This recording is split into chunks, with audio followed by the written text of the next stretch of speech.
In 1839, a physician in rural England examined a woman in her mid-30s who looked, by his own written account, closer to 60. Her hands were cracked and swollen, her spine visibly curved forward, her shoulders permanently rounded in a shape he had seen in dozens of women before her, all sharing the exact same occupation. She was not a farm laborer. She was not a factory worker in the traditional sense. She was simply a laundress, and the physician noted, almost in passing, that this particular deformity, the bent spine, the ruined hands, the prematurely aged face, had become common enough among women who did washing for a living that some of his colleagues had begun referring to it informally as washerwoman's stoop, a condition understood well enough to have its own name, and yet never treated as anything more urgent than an unfortunate, unavoidable cost of an ordinary job that virtually every household in the country depended on someone doing. The physician's notes, preserved in a regional medical journal of the period, went further than most similar accounts of the time, describing not just her appearance but the specific pattern of injury he had come to associate with the trade. Her fingers showed the telltale swelling of chronic joint inflammation. The skin across her palms had thickened and cracked in patterns that never fully healed between wash days, reopening again and again with each fresh session of scrubbing. Her lower back, when she attempted to straighten, could manage only a partial, visibly painful extension, the permanent legacy of years spent bent forward over a washtub for hours at a stretch. He noted, with a kind of clinical detachment that reads almost coldly today, that he saw this exact presentation with such regularity among women of this single occupation that he no longer considered it worth remarking upon as anything unusual, simply the expected physical toll of a job that society had quietly decided was simply what certain women did.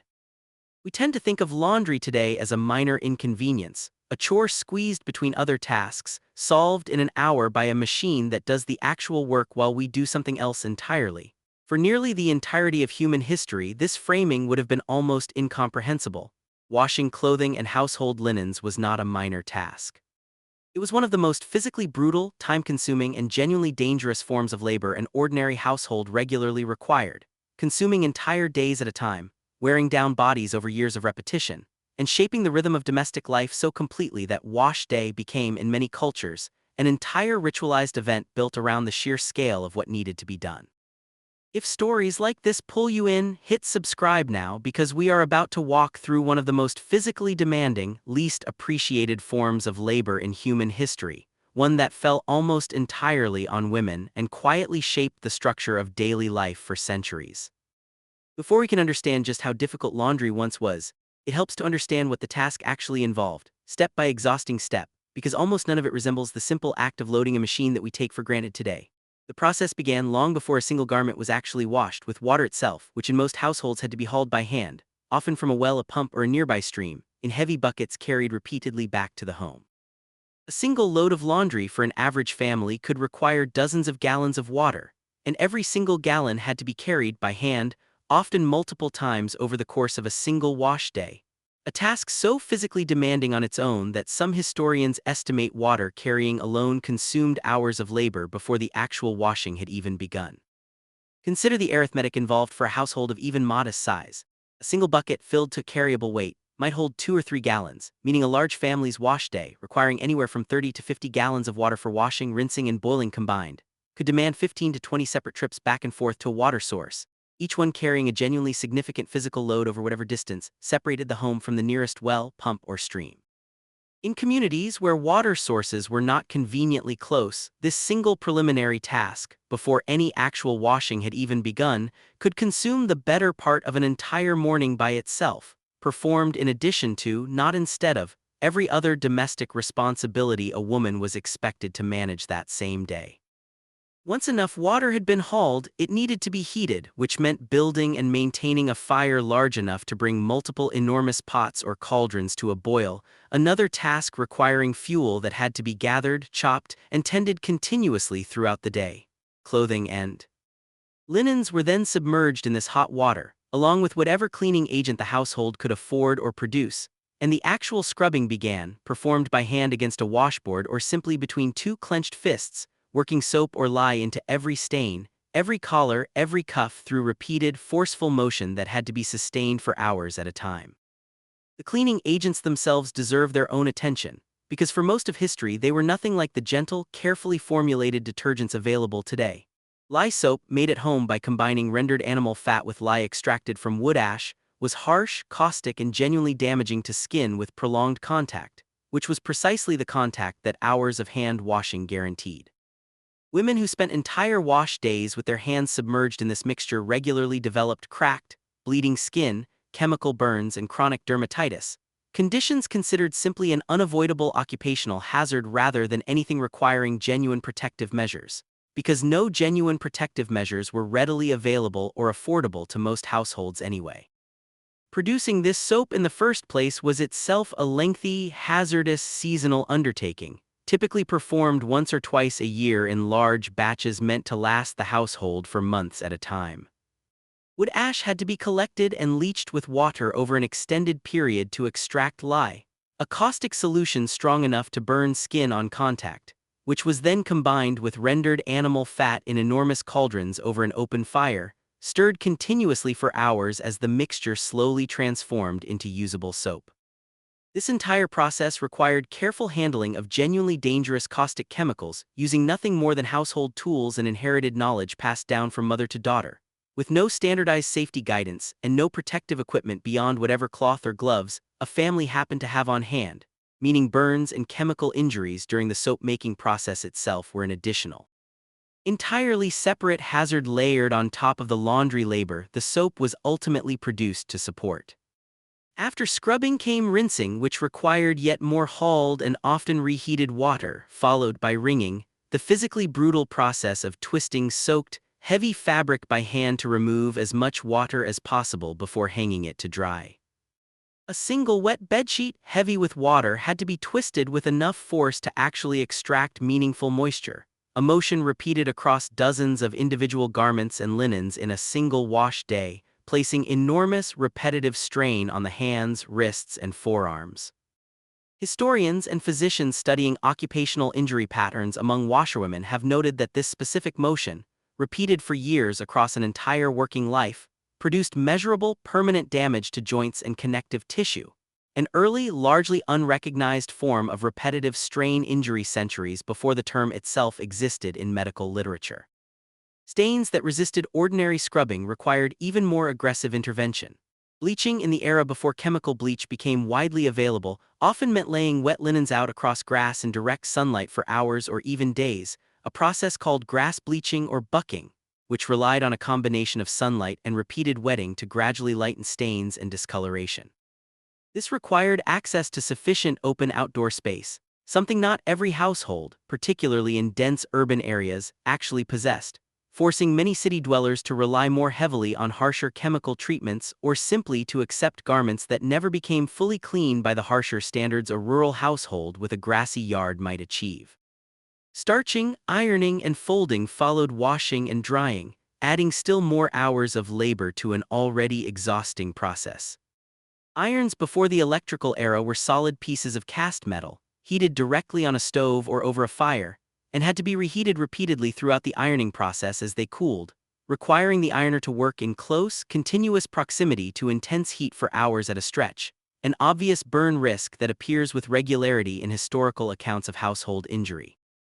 A large household's full wash day, from hauling the first bucket of water to folding the last ironed garment, could reasonably consume an entire day of continuous, exhausting labor, and in households with particularly large families or limited help, it could stretch across 2 full days, meaning that a genuinely significant portion of a woman's working life, week after week, year after year, was consumed entirely by this single task.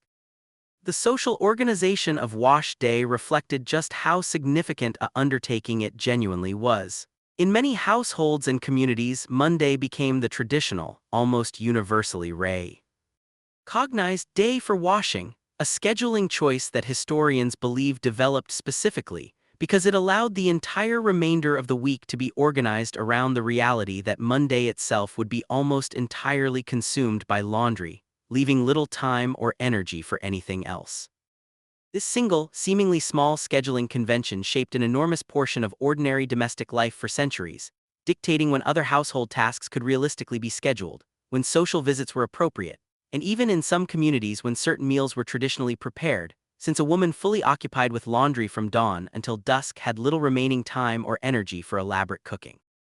This weekly rhythm extended into folk sayings and household rhymes that survive in various forms across different regions, Simple mnemonic verses teaching children the traditional order of the week's domestic tasks. Wash on Monday, iron on Tuesday, mend on Wednesday, and so on through the remaining days. A structure that reveals just how deeply the sheer scale of laundry shaped not only a single day, but the entire architecture of a woman's working week. Deviating from this schedule, taking on laundry on an unexpected day, or falling behind due to illness or another household emergency, could create a genuine compounding crisis, since a missed wash day did not simply disappear but instead added its burden onto an already full following week, and few households had any real margin to absorb such a disruption without real consequence. For households that could afford it, hiring a professional laundress offered some relief from the labor itself, though it did nothing to reduce the overall physical toll the task exacted, since it simply transferred that toll onto another woman entirely. Laundresses, an occupation that appears repeatedly throughout historical records, as one of the most common forms of paid labor available to working-class women across centuries and across continents, effectively performed this brutal, physically damaging labor professionally, often taking in washing from multiple households simultaneously to earn enough income to survive, meaning the physical toll described earlier, the ruined hands, the curved spine, the chronic skin damage, was not something these women experienced occasionally, but something they endured essentially every single day of their working lives, often beginning in adolescence and continuing well into old age, for as long as their bodies could physically manage the labor. Census and occupational records from cities across the 19th century consistently list laundress as one of the single largest categories of paid employment for women, often ranking alongside domestic service as one of the very few respectable occupations genuinely open to working-class women who needed to support themselves or their families. Wages for this work were typically meager, calculated by the piece or by the household rather than by the hour, meaning a laundress had every financial incentive to take on more work than her body could comfortably sustain, accepting additional loads from additional households even as her hands cracked and her back curved, because the alternative, earning too little to feed her own family, was a far more immediate and pressing danger than the slow, cumulative toll the labor itself was taking on her body. Enslaved women in societies that practiced chattel slavery bore an even more brutal version of this same burden, forced to perform laundry labor for entire plantation households in addition to whatever other work was demanded of them, with none of the limited autonomy or negotiating power that even a poor, free laundress might possess over her own working conditions. Historical accounts and formerly enslaved people's own testimonies describe laundry as among the most physically exhausting tasks routinely demanded of enslaved women, performed under conditions of forced, unpaid labor that stripped away even the small measure of control a free laundress retained over her own schedule and pace of work. Urban laundry presented its own distinct set of challenges that differed meaningfully from the rural experience. Cities, packed with dense populations and limited access to clean natural water sources, often relied on shared or communal washing facilities, public wash houses or designated riverside locations where multiple households' laundry might be done side by side, out of genuine necessity rather than any particular social preference. These communal spaces, while born from practical necessity, also became important sites of female social life and community, gathering points where women exchanged news, built relationships, and supported one another through the sheer, shared exhaustion of the task. One of the few silver linings historians have identified within an otherwise genuinely grueling chapter of domestic labor history. Some cities event to formalized these communal spaces into dedicated public wash houses, municipal facilities equipped with heated water, proper drainage, and rows of washing stations, representing a genuine, if modest, civic investment in easing at least some portion of this widespread domestic burden. Paris and several other major European cities built such facilities in the 19th century, partly out of practical necessity given urban crowding, and partly, reform-minded observers of the era argued, out of genuine public health concern, since concentrating washing in facilities designed with proper drainage helped reduce the contamination of urban waterways that informal riverside washing had previously contributed to. Access to these public wash houses, however, was rarely universal, often limited by fees, by capacity, or by simple geographic distance, meaning many of the poorest urban households continued to rely on whatever informal, improvised washing arrangement they could manage nearest to home. The earliest attempts at mechanizing this brutal process date back further than most people assume, though these early inventions offered only modest relief compared to what would eventually follow. Hand-cranked washing devices, essentially wooden or metal drums that could be rotated to agitate clothing and water together without requiring direct hand scrubbing, began appearing in various forms during the 18th and early 19th centuries, though they remained expensive, mechanically unreliable, and still required significant physical effort to operate, since someone still had to haul the water, heat it, and turn the crank continuously for extended periods to achieve meaningfully clean results. These early devices reduced some of the most damaging elements of hand washing, sparing hands from prolonged direct exposure to caustic lye soap, but they did little to reduce the overall time and physical exertion the task still demanded. The genuine turning point arrived with electric washing machines in the early 20th century. Though, in a pattern that should by now feel deeply familiar, this transformation reached different households at wildly different speeds depending on wealth, geography, and access to electricity itself. Early electric washing machines, introduced commercially in the 1910s and 20s, remained expensive luxury items well beyond the reach of most ordinary households for decades after their initial introduction, meaning that even as wealthy urban families began enjoying genuine relief from centuries of brutal hand-washing labor, the vast majority of women worldwide continued hauling water, boiling cauldrons, and scrubbing by hand exactly as their mothers and grandmothers had, with no meaningful change to the fundamental nature of the task itself. Early models, moreover, were far from the fully automated appliances we recognize today, often requiring the user to manually feed wet clothing through a separate mechanical wringer attached to the machine, a device that, while sparing the hands from the worst of manual twisting, introduced an entirely new hazard of its own, since fingers and even entire hands could become caught and seriously injured in the powered rollers if a user was not extremely careful. Newspaper accounts and medical records from the early 20th century document a genuine, recurring pattern of wringer-related injuries serious enough that later washing machine designs eventually phased out the exposed wringer entirely in favor of the fully enclosed spin cycle familiar in modern machines, a design change driven directly by the accumulated evidence of just how dangerous the earlier mechanism had proven to be in ordinary household use. The spread of washing machines through the middle decades of the 20th century tracked closely alongside the spread of electricity and household plumbing more broadly, meaning rural and lower-income households, particularly in regions where electrification programs arrived late, continued performing traditional hand laundry well into the mid-20th century in wealthy industrialized nations, and in some cases considerably longer than that. Oral histories collected from women who lived through this transition frequently describe the arrival of a washing machine in almost transformative, life-changing terms, recalling specifically the sheer amount of newly available time and physical relief the machine provided, hours previously consumed entirely by laundry suddenly freed for other work, for rest, or simply for the first time in these women's lives for themselves. The broader social impact of this technology extended well beyond individual households. Historians and economists studying 20th century labor patterns have specifically credited household technologies like the washing machine, alongside other domestic labor-saving inventions of the era, with playing a meaningful role in enabling greater numbers of women to enter the paid workforce, since hours previously locked into unavoidable, physically exhausting domestic labor were suddenly available for other pursuits entirely. This connection between a mundane household appliance and genuine shifts in broader social and economic patterns is rarely discussed with the same weight given to more celebrated technological or political developments of the 20th century, and yet the underlying data suggests the washing machine's impact on women's available time and physical health was significant enough to represent a genuine, measurable turning point in how domestic labor was organized and distributed within the household. And following the now familiar pattern of every story in this series, this transformation remains genuinely incomplete across large portions of the world today. Hundreds of millions of women worldwide still perform laundry largely or entirely by hand, hauling water, scrubbing manually, and enduring the same physical toll on hands, backs, and joints that afflicted that rural Englishwoman examined by her physician back in 1839. Development researchers studying time use in regions without widespread access to washing machines have documented laundry consuming multiple hours of a woman's day, week after week, a burden that directly limits time available for education, paid employment, or simple rest, in a pattern that would be entirely recognizable to any washerwoman from any century before our own.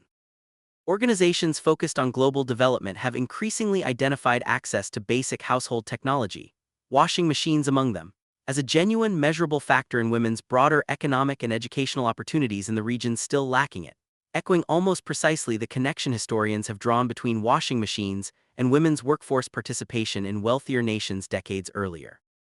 The specific hours reclaimed by a washing machine, once spent entirely on hauling, scrubbing, and wringing, translate directly and measurably into hours available for schooling, income-generating work, or simply rest. A conversion so significant that some development economists now consider household labor-saving technology, unglamorous as it may sound next to headline-grabbing interventions. Among the more effective tools available for improving women's broader life outcomes in communities that still lack it.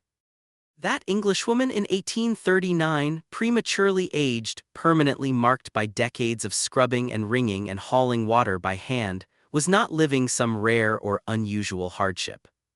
She was living the ordinary, universal physical cost of one of the most basic requirements of daily life, clean clothing, a cost that fell almost entirely on women, was rarely acknowledged as a genuine occupational hazard worth addressing, and quietly shaped the bodies, the schedules, and the available life opportunities of an overwhelming majority of women throughout the entirety of human history before this century.